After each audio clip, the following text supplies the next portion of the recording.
തീർച്ചയായും ഇതിന്റെ കൂടുതൽ വിവരങ്ങളുമായി പി വി കുട്ടൻ ചേരുകയാണ്. പി വി കുട്ടൻ, UDF ഭരിക്കുന്ന വഴിക്കടവ് പഞ്ചായത്ത് വലിയ വീഴ്ച വരുത്തിയിരിക്കുന്നു. ഒന്ന്, ആ വീഴ്ചകൾ ആണ് കോൺഗ്രസുകാരായ നായാട്ടുകാർ മുതലെടുത്തത്.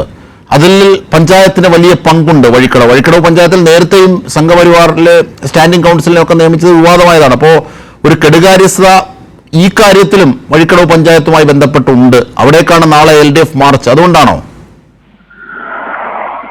അജിഷാദെ, പന്നേരെ വിരമിച്ചു കൊല്ലുന്നതുമായി ബന്ധപ്പെട്ട് സർക്കാരിന്റെ ഉത്തരവുണ്ടായിരുന്നു. അത് പല പഞ്ചായത്തുകളും നടപ്പിലാക്കി. പക്ഷേ UDF ഭരിക്കുന്ന വഴിക്കടവ് പഞ്ചായത്തിൽ അധികൃതരുമായി ബന്ധപ്പെട്ട് ഇത് നടപ്പിലാക്കുന്നതിൽ ഗുരുതരമായ വീഴ്ച വരുത്തിയെന്നാണ് CPIM പോളിറ്റ് ബ്യൂറോ അംഗം A. വിജയരാഘവൻ ആരോപിച്ചിരിക്കുന്നത്. അതുകൊണ്ട് തന്നെ നാളെ പ്രതിഷേധപൂർവ്വമായി പഞ്ചായത്തിലേക്ക് LDFന്റെ മാർച്ച് നടത്തും. ഇവിടെ ഈ സംഭവത്തിൽ, അതായത് വൈദ്യുതി മോഷ്ടിച്ചത് കോൺഗ്രസുകാരായിരുന്നു.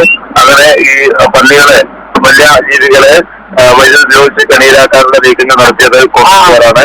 ഇവർക്ക് ആരുടെ ചോക്കത്തിന്റെ ഗ്രൂപ്പുകാരാണെന്നും അദ്ദേഹം പറഞ്ഞു വെക്കുന്നുണ്ട്. അതോടൊപ്പം തന്നെ ഈ കോൺഗ്രസുകാർ ഹൃദയമില്ലാത്തവരാണെന്ന് ഒരിക്കൽ കൂടി തെളിഞ്ഞിരിക്കുകയാണെന്നും A. വിജയരാഘവൻ പറഞ്ഞു. മരണത്തെ പോലും രാഷ്ട്രീയ ലാഭത്തിനായി ഉപയോഗിക്കുകയാണ്.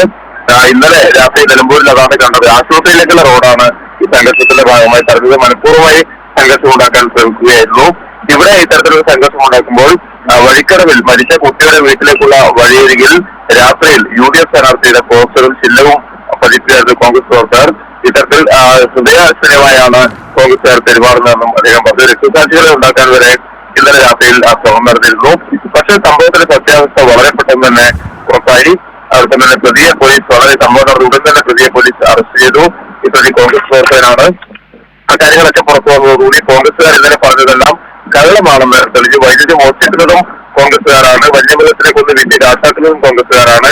എന്നിട്ട് പിന്നീട് ഇതിന്റെ ഉത്തരവാദിത്വം സർക്കാർ കയ്യിലേക്ക് ഇടുവാന്നുള്ളൊരു നീക്കമാണ് കോൺഗ്രസ് പ്രവർത്തകരുടെ ഭാഗത്തും നേതാക്കളുടെ ഉൾപ്പെടെ ഭാഗത്തുനിന്നും ഉണ്ടായിരിക്കുന്നത്. ഇതൊക്കെ ഈ വിശദാംശങ്ങൾ പുറത്തു വന്നതോടുകൂടി കോൺഗ്രസ് നേതാക്കളുടെ ഈ കരിനിറം പുറത്തു വന്നുവെന്നും A. വിജയരാഘവൻ പറഞ്ഞു. ഏതായാലും നാളെ വഴിക്കടവ് പഞ്ചായത്തിലേക്ക് LDFന്റെ മാർച്ച് സംഘടിപ്പിച്ചിരിക്കുകയാണ്.